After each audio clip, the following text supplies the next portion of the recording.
So are you ready for the finals? I'm ready. Novicane, I am ready. undefeated to round 7 of the Swiss rounds, Kagu and versus then 2 more Kagu. wins. Kagu time. Must ache magic and Novicane having at it again. Was this a matchup we saw earlier? What, Kagu versus Kagu? Well, these two players in particular. I don't remember. It may have been. Potentially. We've been seeing a lot of Kagu versus Kagu near the end, and in fact, the top 8 had a bunch of decks. Just the Kagus won out of all the matches. But still, a lot of decks we've seen today. Let's go finish out with our final match of the day.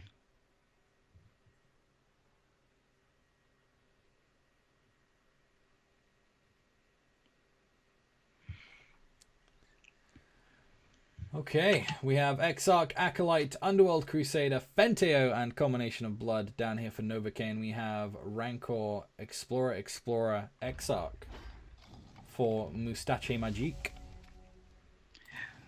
Fenteo, unopposed potentially. That could be the game. And when Fenteo activates and a Tyrantula enters play, I don't think I've seen a player where that happens lose.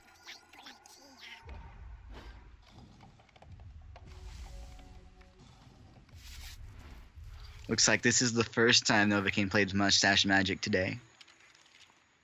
We've just seen a lot of Novicane and Mustachemagic, and all the players in the top 8 we've followed throughout the tournament, both as known players, consistent players that have had results. But in the end, only one player takes home the top prize, playing for $500, the lion's share of the $1,000 prize pool. The loser making a $250 prize is not too shabby as well. Not too shabby at all. Okay. Smack's going in. We see no hero falls this time around, and combination is already down to 8 with that in mind. A lot of very, very powerful troops in Mustachemagic's hand, though. We see the Kagu power there actually increase the cost of Combination of Blood. Taking a troop and putting no troops in crypt. Pretty impressive stuff there. And we see 2 troops now in crypt, pushing that cost back down to 6, and a discard there of Seeker. Hero fall as well, pushing that down. But I mean, Novicane needs resources at this point. But you're watching, we can see the combination cost changing. It's at 6 cost now, 5 cost. It's going down fast, and these slower decks, the Reanimator style slower decks, more susceptible to Combination of Blood. It's down to 3! It's down to 3! Oh, look at how many cards are in hand.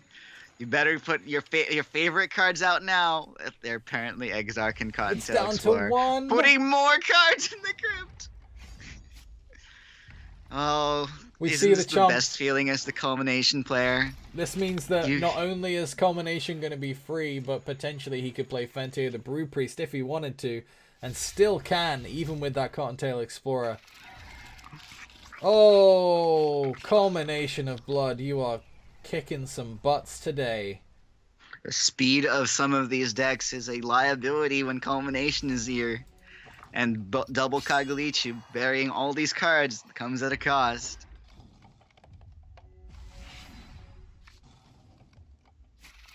Just a fresh Seeker off the top there, straight away. We see Kagalichu popping. Oh, there's another combination. I guess it's probably the same combination even. Minus 8 cost now. Super free. Takes 6 damage from... Both draw 2, why not? That's fair. Yeah, get closer to these Tarantula eggs. You can't have your cards, though. I'll keep mine. Your ones can go to the crypt.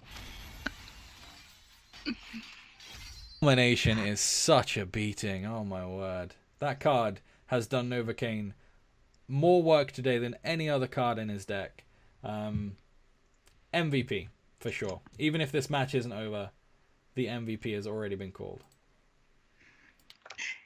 And it's in particular the Redlings Dreadlings help culminations cost, and you were seeing it in some of the red Dreadlings deck. This particular matchup in particular, with both players just going through, putting cards in the crypt, wanting to put troops in crypt, just makes whoever has culmination the potentially one side. And also, Mustachemagic needed a turn or two to start playing those cards, getting them out, get that value. No chance. Culmination out too fast.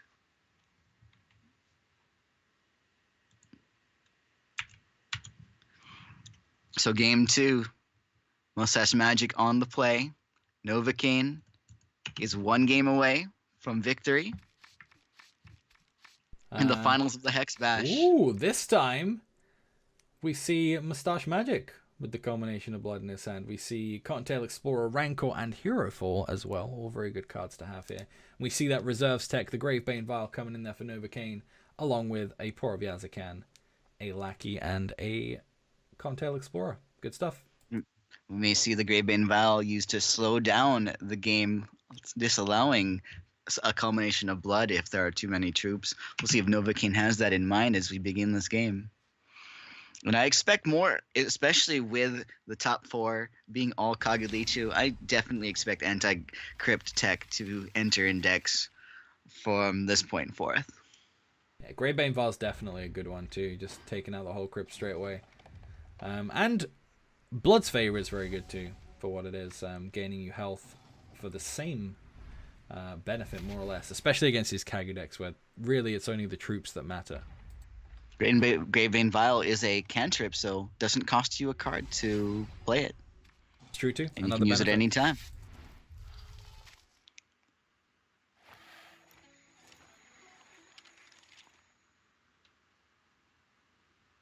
Okay, so no resources there, but 2 points off of that culmination of blood. On both sides, in fact. So who gets to play it first? And that was the trick. We saw one game where a player could have played the culmination of blood and ended up not, allowing the opponent to play culmination on them. With the hands as big as they are, there's a lot at stake. See Novicane discarding his Lackey here, potentially, for the sole purpose of reducing the cost of that culmination of blood. We see a couple of coins in hand as well. Those coins potentially help things along.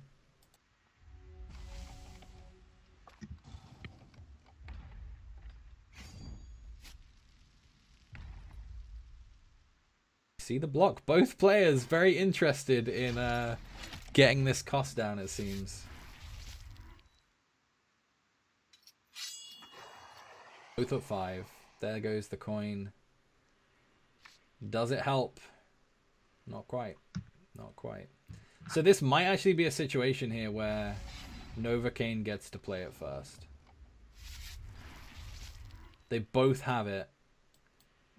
But if the choice is made here... no, there we go. Culmination's down to 3 thanks to that Kagalisha activation, which means that Novicane's hand goes away this time.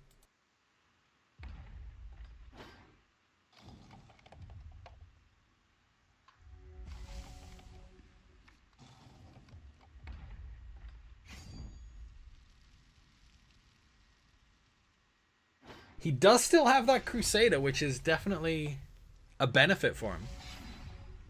It will get 2 cards out after that culmination. Although getting rid of the opponent's culmination is a sigh of relief until another copy is drawn.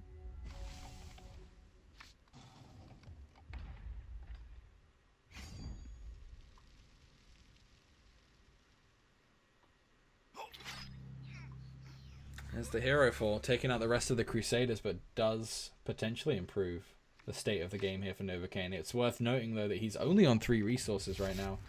Just puts his 4th down. And just like that, Novicane's got a hand again. He does. They both have a 4-card hand, but and actually... 3 removals and a Rotten Rancor on both sides. Yazukan can't be played by Mustachemagic.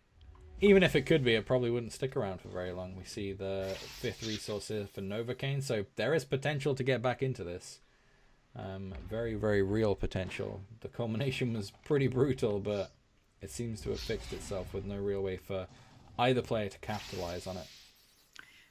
So if Novicane had got off the culmination of blood, this game looks a lot more one-sided. That's true. But instead, the Underworld Crusader refilling with quality hero falls. But if you nail it and Crusaders aren't there, Kagalichu power isn't active, definitely much, much harder to recover. So Seeker's down. Not Seeker's down. Seeker to hand and Yazakan down. Yazakan is going to eat one of those hero falls, which actually does definitely change the look of things here with 5 cards to 3 cards. We see an Exarch. Exarch isn't bad at all. Those spiders have done work and still can do work. We've seen games won and lost off the back of a single spiderling.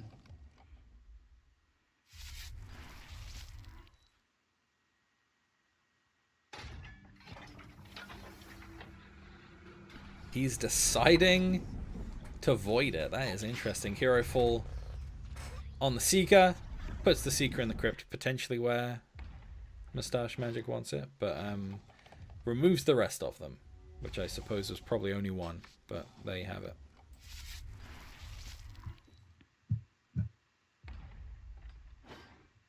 Both almost at charge power number 2. And Crusader's pretty great here. Yeah. It's either a threat or it's 2 cards unless Seeker's involved. Prowler, I suppose. Prowler's definitely something that could still exist here. Culmination of blood. Oh! And minus 12 cost or something like that. Minus a lot of cost. And that actually significantly changes things here. Not before killing the Underworld Crusader, though. Steel Intel's coming in. Steel Intel is going to snip up that Gravebane Vial from Novicane's crypt. That's fantastic. Draws a card, which is a Blood Ice. Oh, you've reserved that Gravebane Vial against me? Let me use that. We see Monsagi Lilypad come off there from the Kagalichu charge bar. Pretty funky. Steel reserves intel, more likely. And no hero fall. Doesn't want to give him those 2 extra cards. Gravebane Vial notably is not triggered here. Maybe saving it for in response to something. I believe it's quick. I can't see on the card right now, but It's quick. Pretty sure it's quick. So in response to Kagalichu, Gravebane Vial is hit, and that means that Kagalichu can only choose from the 4 that it mills off from the bottom 3 here. cards. 3 cards, my bad. One of those, however, is a Steel Intel. Oh no, give me that Gravebane Vial back. That's a potential. There's also a lot of other cards that could be gotten. It's true. There is I believe, a Seeker in that crypt, and that's probably going to be quite strong against a double Underworld Crusader. So if Steel Intel goes on a Seeker here, this game changes around again. Control of this game is switching back and forth every single turn. And there's the resource. So to play the Seeker, a resource was necessary here because there aren't troops for Scrounge. So this could be big game. Stealing a Seeker. Playing the Seeker. You got my tech. I got your win condition. Unreal. Steel Intel, changing the game and then changing it right back again. The spies are strong in this game. Didn't get my other Underworld Crusader, though. Yeah, that's still pretty strong, actually, considering the health totals here. Novicane at 11, Mustachemagic at 17. A 6 health difference. Eternal Seeker goes ahead and attacks. Takes Mustachemagic down to 12. 3 more attacks from that is enough, but Novicane still has these 2 cards that have been in hand for several turns throughout that exchange of Steel Intel. Triangle's pretty good here, actually. It allows the Never mind. Hero Fall coming down onto that Crusader. Takes the remaining one out of the deck. And 2 resources are all that are drawn here, which is 2 resources and 2 health lost, which now means 2 Eternal Seeker hits wins this game. True. There's no target for Rotten Rancor. It needs an opposing troop target in order to be used at all. But it doesn't. It's not necessary right now. Strangle will save a turn. It'll give it -4, -4. Cottontail Explorer. Brings a coins. Coins is a card. Discarded to bury 3 more cards and draw a card. Runia Hierophant is going to be saved. But on Mustachemagic's side, who has a Crypt, Mistress of Bones, is going to bring back a Shinhair.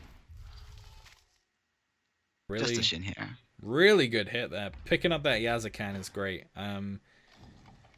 Unfortunately... Now there's a target for Rotten Rancor. Yeah, unfortunately now there's a target for Rotten Rancor. The opposing side also has a Yazakan though. Man, this game is swinging back and forth like a crazy person. What's left in there? Strangle goes onto that Hierophant before it gets buffed. The target can be seen. The target is Bride of the Damned. It is Bride of the Damned, and Bride of the Damned. There is another Hierophant in that crypt, so that one can come out. And the Seeker's going in. The Yazakan's going to have to block. And from there on, Waltz of the Damned. Why is this the card that saves the game so many times? It is not a Waltz of the Damned. One Kagu activation for hope. For glory. Justice. And it's a Rapport Gang. That doesn't help. Unfortunately. No life drain possible. No flight possible. Needs things to sacrifice for it. Not completely dead yet. No, does we'll be at 1. Does go down to 1 here. But probably dead next turn. Actually, doesn't swing with the other dudes. Doesn't need to. 5 is what matters. Is there a Waltz of the Damned on top? Could it possibly be that there is a Waltz of the Damned on top of this deck? No, but there is a Culmination of Blood. Discard that hand of 0. Game, right? It does. Wins the game? It does win the game. No, not this time. That's the culmination that won the game, for sure. Just didn't win it for Mustachemagic. Yeah, so that's 3 health, 2 flyers, and a almost certain win for Novicane there. Congratulations, Novicane. You have done yourself proud, good sir. Not that Mustachemagic hasn't also done themselves proud, but there can only be one winner. And that winner today is Novicane. Congrats, Novicane. Congrats, Mustachemagic. And congrats, everyone who made it into the top 8. Good showings there from a bunch of players. The casters from last week, Matt and Jeff, also putting in a good showing this week. Taking a break from casting to put some players in their place. Good to see. Good to see. And yeah, before we wrap up here, I'd like to let you all know that on the 25th of October to the 29th of October, we will be doing this year's charity stream. If you are new to the community and haven't been there before, it's definitely something you're going to want to check out. I would advise going over to this thread here and taking a look. All the information that will come out about the charity stream will be posted there. And yeah, crazy prizes, crazy events, crazy interviews, crazy game shows. It's generally a pretty good time. We tried to make it. Yes, this year we are integrating the HEX Bash and HEX Clash cast into the charity marathon. Yep, Jeff and Matt are going to be casting the Bash for the charity stream. And the rest of us will be casting the Clash on Sunday. Plus there's going to be, Hexpedy and maybe some Hexley Feud. What do you reckon, Hacky? Oh, yeah, that's a pretty good chance of that.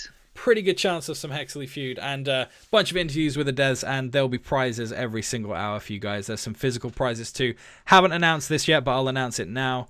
Corey Jones has given me a bunch of physical Cryptozoic games. We've got some Ghostbusters, some Rick and Morty. We got 3 signed copies of Epic Spell Wars, one of each of the Epic Spell Wars games, and I'm personally putting in a SNES Mini, maybe 2 SNES Minis as some prizes.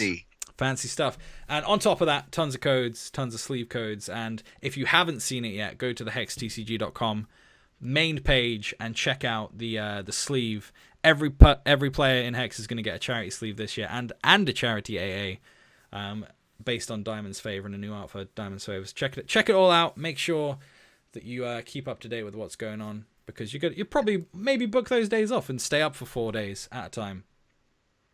It's got an owl. It's got a pupper. Oh, that sleeve and card. Yeah, keep your eye on that thread. Check it, I would say, every couple of days, because I'm going to be updating it with, the schedule for the event and also the prizes for the event too, and anything else special that's going down. But yeah, thank you for watching today, guys. You have made it awesome, and I'm a little bit tired, so it's midnight now, so I'm probably going to go get some food and head off to the land of Z. The schedule, indeed. Yep. Congrats one more time to Novicane for taking down this week's Hex Bash. Good show. Good day. Goodbye. See you next time.